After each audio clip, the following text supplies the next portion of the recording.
Hello, everyone. Today, we'll be diving deep into the fascinating world of economics.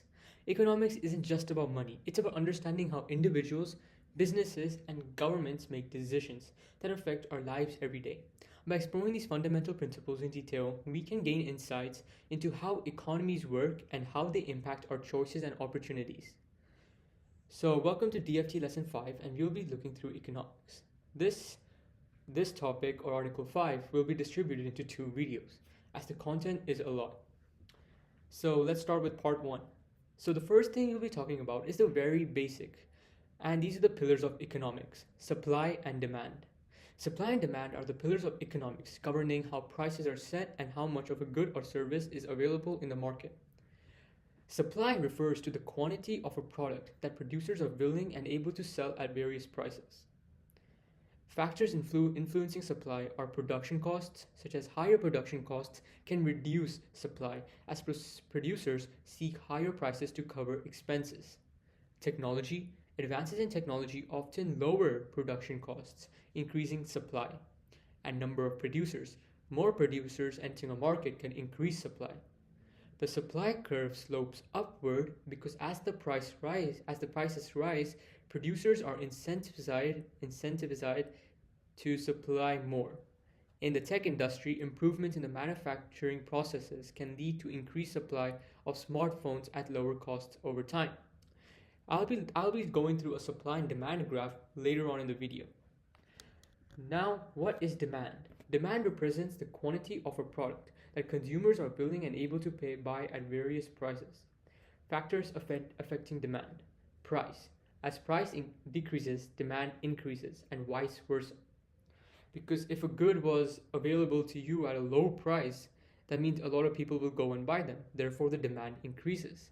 Whereas if the price were to increase, then the demand would decrease because it's more expensive and the purchasing power eventually decreases. Consumer income. Higher income often leads to increased demand for goods and services. Consumer preferences. Changes in taste and preferences can significantly impact demand. The demand curve slopes downwards because as price decreases, more consumers can't afford the product, increasing demand. During economic downturns, consumer demand for luxury goods typically decreases as people prioritize essential purchases. Now, what happens when the supply curve and the demand curve intersect? This forms the market equilibrium. And this occurs when the quantity of goods supplied equals the quantity demand at a specific price. It ensures that markets operate efficiently with stable prices and quantities that meet consumer and producer needs. In real estate markets, equilibrium is reached when the number of homes for sales matches the number of buyers looking to purchase, stabilizing property prices. Now, let's look at the shifts. Now, you can have the supply curve shift, you can have the demand curve shift, or even you can have a specific point on each curve which is being shifted. So, a point along the curve that is being shifted. So, there are multiple factors that change beyond price that can shift supply and demand curves. For example, government policies like subsidies can increase supply, while changes in consumer income levels can shift the demand curves for various goods and services. There are multiple factors and etc. that shows how we can shift the supply and demand curve and create a new market equilibrium. But we won't go through these factors in depth, as this just covers the basics. Number 2 is opportunity cost. Now, opportunity cost is the value of the next best alternative forgone when a decision is made.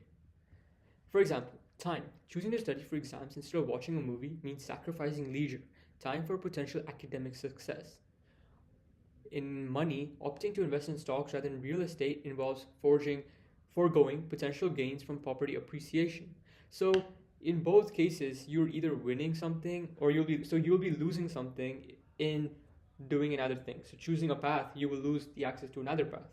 So, understanding opportunity costs help individuals and businesses make informed choices, therefore weighing the benefits and the drawbacks of each option available. Now we'll be looking at the types of economies: traditional economy, command economy, market economy, and mixed economy. We'll be going through the very basics of each. So, Traditional economy relies on customs, traditions, and historical precedent to determine economic activities. Example: indigenous communities may still practice barter systems and subsistence farming, preserving traditional economic practices. However, there are challenges such as there's limited economic growth due to minimal technological advancements and specialization. These often take place in rural areas. Command economy: centralized government controls over economic decisions, production, and resource allocation. So the government is controlling most of it. Historically, communist regimes like the former Soviet Union implemented command economies to prioritize state interests over individual profit motives. The limitations are that there's lack of incentives for innovation and entrepreneurship, leading to inefficiency, efficiency, and shortages. Market economy. Market economy is driven by the supply and demand, which we covered previous. And what this does is it talks about how it is driven by supply and demand with minimal government intervention in economic activities. For example, the US and most Western European countries operate largely on market principles, allowing private enterprises to compete freely.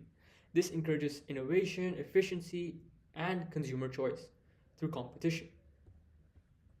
Next is mixed economy, hybrid system which combines elements of the market economy and command economies. Examples are like countries like Canada, Sweden that blend market mechanisms with government intervention in healthcare, education, and social welfare. Benefits: it offers flexibility to address market failures while supporting economic growth and social welfare programs. Now, there's a disadvantage of the market economy, which is there is gender inequality. As corporates control everything with minimal government intervention, they're the ones handling most of the stuff. So, at times, as market economy proceeds, there's gender inequality and it increases, which is the downfall of the market economy. So now we'll be looking at socialism versus capitalism, the final thing of part one today. Capitalism emphasizes private ownership of capital goods and resources, driven by market forces and profit motives. Examples: Silicon Valley in California exemplifies capitalist principles, with tech giants like Apple and Google driving innovation and competition. Advantages are that it promotes economic efficiency, there is more entrepreneurship, and it fosters technological advancements. However, the disadvantage yet is we're not considering the welfare of the people or who are working within the companies, there's gender inequality, so there's other factors that require the government intervention or something. Socialism is advocates for public or collective ownership of major industries.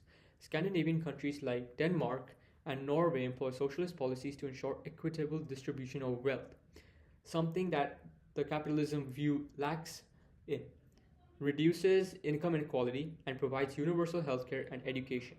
So, thank you for listening for part 1 of today's of Article 5's lesson.